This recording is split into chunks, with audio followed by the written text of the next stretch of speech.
It's time to present Scott DuPont to bring you another episode of Finance Your Movie with tips and strategies to help you get your money to tell your story. It's time! So we have a very, very special episode to wrap out the end of season 4, and I'm really happy that the writer-director of Movie Money Confidential is with us, and we're going to do something very, very unusual. We're going to do a final episode here about where are they now, talking about all the cast and crew who made this incredible film. And welcome, Rick. Thank you, Scott. So what's so unusual about this is that normally you do this kind of movie on the 10th or 25th anniversary, but it seems like we lost a year in the pandemic and then finding the perfect distributor, KDMG. Here we are 4 years, so much has happened. So Rick, why don't you kind of kick things off? I do want to have one quick disclaimer. I know so many people have seen the film because we've gotten so many incredible comments and reviews, but if you haven't seen the film yet, you will definitely want to see it after this episode, but there could be some spoilers, so just throwing that out there. So Rick, why don't you share a little bit about Burt Reynolds, who tragically, I know you think about him every day, I think about him often, is no longer with us. Well, I think that before I specifically answer that, one of the things that's unique about this film, and I've been making movies for decades, and I've worked for some big stars, Ernest Borgnine and Academy Award winning Best Actor, and I've had movies open in theaters, I've had TV shows that were hits. I don't think I've ever experienced a film that has a reaction like this film, in that this film seems to change people's lives. It makes people, even if they're not in the movie business, and I've heard from a lot of people, and as you know, even some of the published reviews from both the audience and from critics, people that aren't necessarily interested in film financing. And in some ways, this is a movie not just about film financing, but about finding your voice and your destiny, your passion in life, and the courage to go pursue it. And coming out of the pandemic, which I think we thought, you as the producer and me as the writer director, would be a very big negative, I think it actually turned out to be a positive, because I think people were more open and receptive. And some people read things into the film that I weren't intended, or I didn't see, or I missed. And so it's been an experience that's changed me. And probably nothing changed me more than Burt Reynolds passing away. I have been a Burt Reynolds fan since I was a kid growing up in Michigan. I went out to Hollywood. I developed a film for Burt. I got to his agents. I got to Ray Stark, who was Ray Starr at Columbia Studios. I had a literary agent representing me. We had a great project for Burt when he was with Sally Field, based on the Spade Cooley story and a hit song called Shame, Shame. And it was a perfect part. Burt would have probably got an Oscar nomination if we could have, gotten the project made. And so I got close to Burt. And then I went to Las Vegas, and I was doing a TV series, the original Gorgeous Ladies of Wrestling. And there was a comedian who was performing in the show at the Riviera Hotel, where we were headquartered. His name was Joey Villa.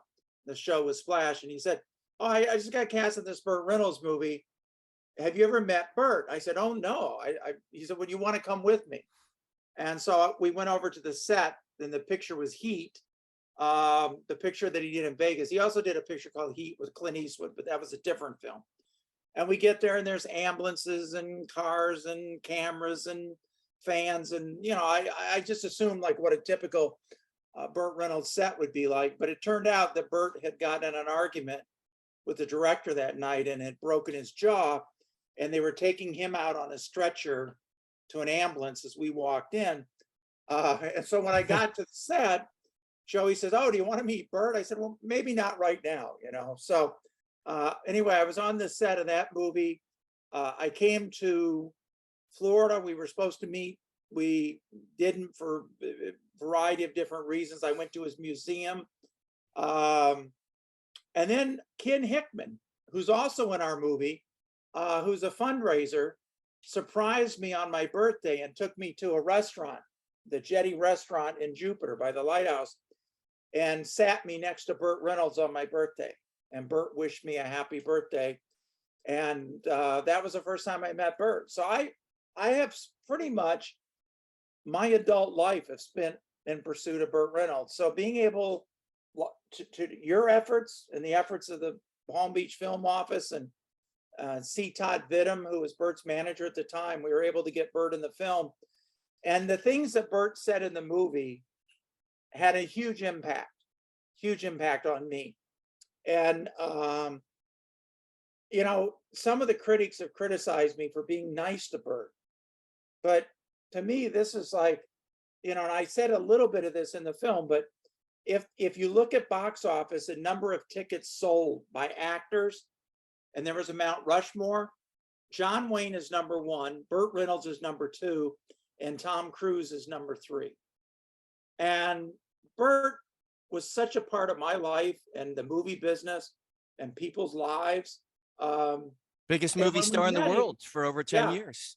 And I know you knew him before and you had met him and done things with him, but he was everything. Even though he wasn't in great health, he was just getting over the flu. He had trouble walking. What he says in our film, so many people have commented on, and maybe he's the reason the film has been a success. But I think Burt every day. I think about Burt every day. And I'm so honored to have made the last Burt Reynolds movie, to have done the last extended, you know, Burt Reynolds interview, and to be able to make that available to people all over the world. The feedback has been incredible. You know, we talked afterwards. Burt said, "Let's make some movies together." He called me kid, which was terrific. And the day that he passed away, I was writing a treatment to give Burt for our next movie that I was going to present him at the rough cut screening that you had set up in Palm Beach for Burt. Burt died 16 days before that screening. So it Tragic. was very traumatic, but he has blessed the film with not only his presence and his wisdom, but a lot of people have said to me, educators, filmmakers, boy, this is how Burt would like to be remembered, because it shows a side. If you're a Burt Reynolds fan and you haven't seen our movie, you don't really know Burt Reynolds. This is the real Burt Reynolds. This is not the glib movie star, flirtatious Burt Reynolds that you see on all the other, you know, short, you know, 8-minute, you know, segments with him on the Tonight Show or whatever it was he did. But this is what his real passion was. And I don't want to reveal any of the secrets, but I do want to encourage people to see the movie. Go to moviemoney.com. And right now it's streaming on, well, video on demand is what it is, on 14 sites. The DVD was released on Amazon yesterday. We're overseas. It's going to be worldwide. We've already sold, I believe, New Zealand, the United Kingdom, Australia. It's going to be a worldwide picture. And I'm very proud to present Burt the way we did. And I think Todd Vidham, and I don't like to speak for other people, but I had lunch with Todd, and Todd said to me, "I think Burt would be very proud of the film and the way that you present him." And to me, that was the closest we could get, because Todd spent the last 3 years of his life living with Burt, managing him and being his, you know, everything, his manager and his roommate and his, you know, driver and everything. And as close I as think friends. we did a great job. And I give you credit, Scott. I know you're the host of this show and it's a podcast and all that, but you know, it happened because of you. It happened because of your dream to do a Burt Reynolds movie and to make sure we did a quality project. You never gave up. You were tireless. And I believe Burt gave both of us. It's just an incredible gift. And I'll love him. And I'll never apologize for fawning over him. He is one of the great actors of all time. But when you see our movie, you're going to see what else he is, because he's a lot more than that. And Todd, just to add on one thing before we move on, Todd, after our cast and crew world premiere at Jupiter, which we did as a fundraiser for the Burt Reynolds Scholarship Foundation, Todd was very touched. And he said Burt would have absolutely blessed the film. He would have loved the film because it showed him as a teacher, much, much more than a movie star. Yeah, his passion in life was a lot more than just acting. Yes. One little kind of inside secret for our viewers who are going to go back and watch Movie Money Confidential again, or if you're going to got the DVD, I won't tell you where it is in the film, but at one point, when Rick is alluding to meeting him on set or trying to meet him on set before he got a little upset with the director, Burt has a little hand movement that you can see, which probably indicated he was talking about punching out the director. Crazy story. The first time I ever heard that from you, Rick, when we well, you know, I have to tell you, interviewing Burt Reynolds and meeting Burt Reynolds and doing our film with him, you know, the one Burt Reynolds set I was ever on in my life, I just remember the director going out on a stretcher. So I did keep that in the back of my mind. Yeah. He was Burt Reynolds, you know. So one of the one of the other we were so blessed to have Burt Reynolds in the film, but one of the most important people in the whole film was Louise Levinson, who the whole project you adapted from her best-selling book. So give us the latest update on Louise Levinson. Maggie, yes. Can you hand me Louise's book? I think I have one right here on the top of the shelf.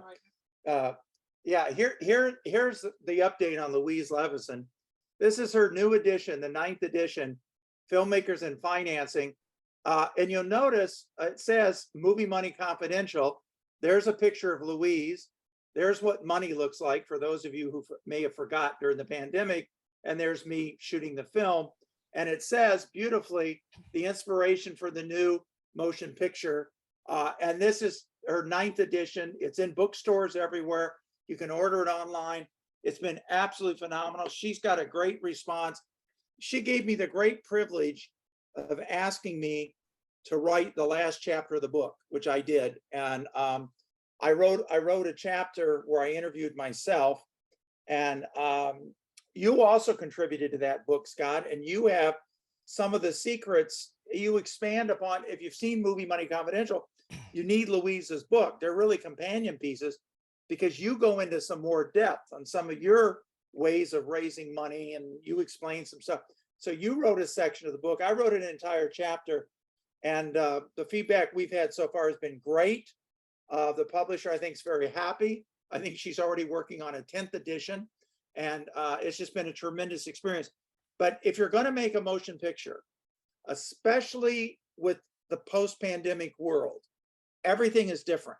Distribution, business plans, everything's changing. And Louise stays on top of that. And she's been doing this for many, many years. And you really need to at least use my name or Scott's name and go to moviemoney.com, scroll down, call Louise, email Louise, and set up a free consultation and use our name if you have to. Tell her we sent you. Thousands of people are going to call her now. It'd be great. But great advice. You need a professional to help you. And Louise is a little bit like you and me. She helps people. She doesn't always charge money. Sometimes she'll just talk to somebody, give them some advice and wish them well. But that leads into one of the most amazing "Where Are They Now" parts of this show with you. You got to tell the story about Palmer, because this blows my mind.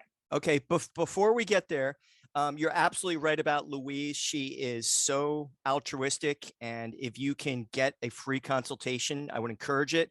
Also, she is now offering 25% off if you want to get 2 of her books. And you can just go to moviemoney.com and you'll see 2 books, 25% off. So you and one of your producing partners can get books if you want. She also has a great free newsletter, which I would encourage everyone to take advantage of.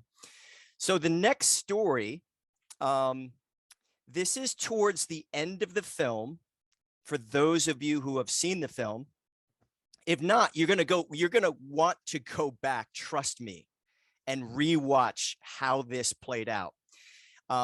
It was you, me, and Louise on a public panel.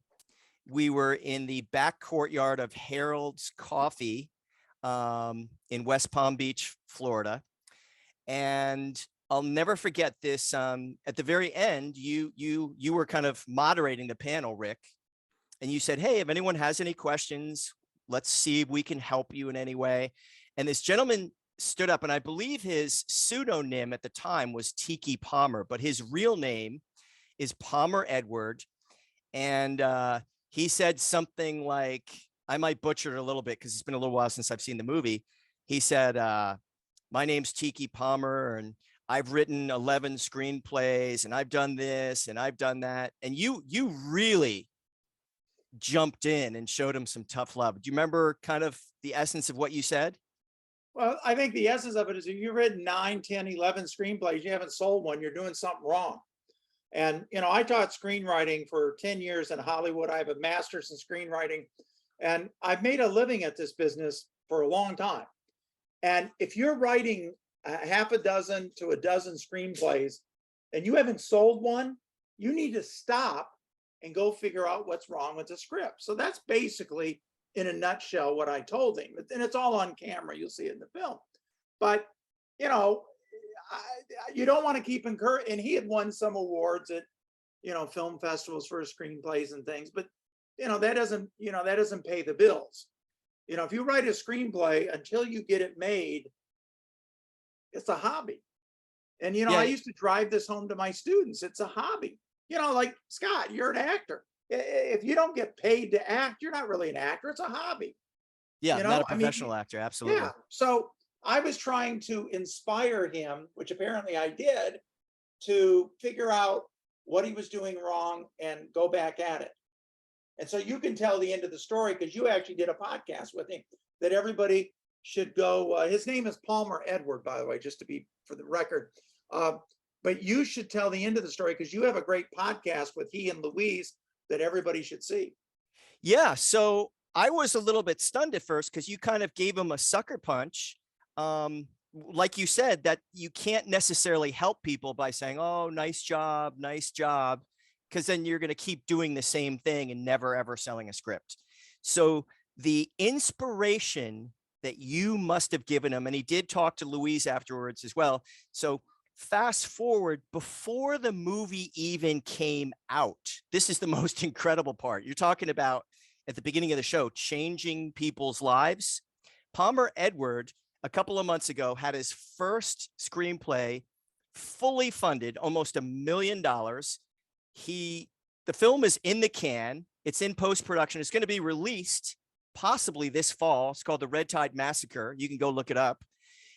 He has another feature script that's over halfway funded. It might be fully funded by now, that he's hoping to shoot in Oklahoma this fall or this winter.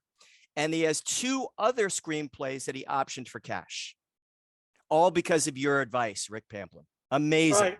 So I created a competitor. So he has a movie coming out called Red Tide Massacre. So now he's competing. Hey, I went to see this guy making a film and it inspired me to make my film. And now I'm trying to knock him off from, people to go see my movie. But anyway, good for him. Kudos for him. I think, Scott, I spent a lot of years in Hollywood, as you know, and I've always thought false hope is just mean-spirited, cruel to give people false hope. It's a tough business. I lived in my car. I fought for everything I've gotten. I've had rough times, and you got to believe in people. And sometimes the best thing you can do for people is give them a little kick in the butt. And that's kind of what I did with him, and it seemed to have worked. And I'm not saying do that with everybody, but if you're going to candy coat it, and I used to know Pauline Kael, the great movie critic from the New Yorker, And she always said that enthusiasm was a disease in Hollywood because everybody will give you all this fake enthusiasm, but you're not getting anywhere. And sometimes you just have to kind Interesting. of cut through that. But what a Yeah. great story. We made a movie to hopefully inspire and empower people to live their dreams, tell their stories, and find the money to make their movies. And he goes out and does it. That was our mission, by the way. So we achieved the mission before the movie even got released. And I can't wait to hear many, many more stories. So if you're watching or listening to this podcast, please let us know, all of you out there who get your first, second, or third feature funded, and maybe were inspired by people in the movie. Speaking of almost a larger than life figure, I'd like you to talk about your very, very dear friend, Ken Hickman. Well, I mentioned Ken earlier. He set me up with the Burt Reynolds birthday dinner. Ken was a guy that when I moved from Hollywood to Universal Studios in Florida, one of the first guys I met, and he was a larger than life character. He had tried out or played or something for the Dallas Cowboys. He looked like John Wayne. He wore a cowboy hat. Very colorful guy. And tried to get him to invest money for a long time. He wouldn't. Tried to get him to raise money. And for a period of time, he was like the greatest fundraiser. And he was very honest. And in our movie, he's very honest about the movie business and about risking your money and what the consequences can be. And, Ken was just an amazing, amazing guy. And he came to the premiere and he saw the movie. And he took me out to lunch the next day, and he loved the movie except for one scene. And he offered me money to remove the one scene. And he said, if you'll take this scene out, I'll give you all the money that you got for putting that scene in. And it's the most controversial scene in the movie. Of course, friends of yours. But We'll just leave it at that. Yeah, and everybody that sees the movie talks about this controversial scene in the movie. And so Ken pulled out his checkbook. He's like, partner, I'll write you a check out right now, 20,000, 10,000, 25, whatever it costs. I want that scene out of the movie, which was really, really funny. And that's the really sad part is towards the end of the movie, you and the other producer, Maggie, my wife, we're in the truck with Ken and we're filming. And we're pitching the next Burt Reynolds movie, the movie we're going to do with Burt. And we're asking Ken to executive produce. And when I went in the editing room, the scene played a lot better without Ken saying, yeah, I'll raise the money. I'll executive produce your movie. It just was kind of flat. So we kind of went on talking. I pitched and you talked, and we just kind of let you drone on and faded away and pulled away. And so everybody that sees the movie says to me, what happened with the pitch for Ken to executive produce your next movie? And it's heartbreaking. I have to tell him he passed away. He unexpectedly passed away. And it's just, I'm so glad that he was there that night with Burt. He loved Burt. And I guess he knew Burt a little. They had some mutual friends. And I know that night that he was there when we were filming Burt was one of the best nights of his life. And but at any rate, it's heartbreaking. And you think of every cliche in the world, but you just got to live life to the fullest. And if you're out there thinking about making a movie or you're hesitating, I mean, go for it. Jump in. Be Palmer. Be like Scott and me. Life is incredibly short, and no matter how long you live, it's not enough time. And it was very tragic that we lost Ken, very tragic that we lost Burt. But many other people are in the film and are doing well. And Salma Hayek's doing great. We should mention her.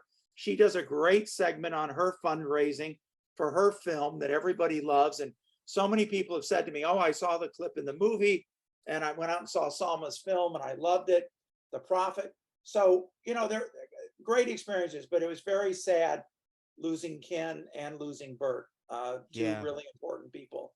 Speaking of time, We're running up into a time constraint here. So if you're able to come back, we've got a few other people very important to the film like to talk about. Sure. We'll be back with Rick Pamplin in just a moment.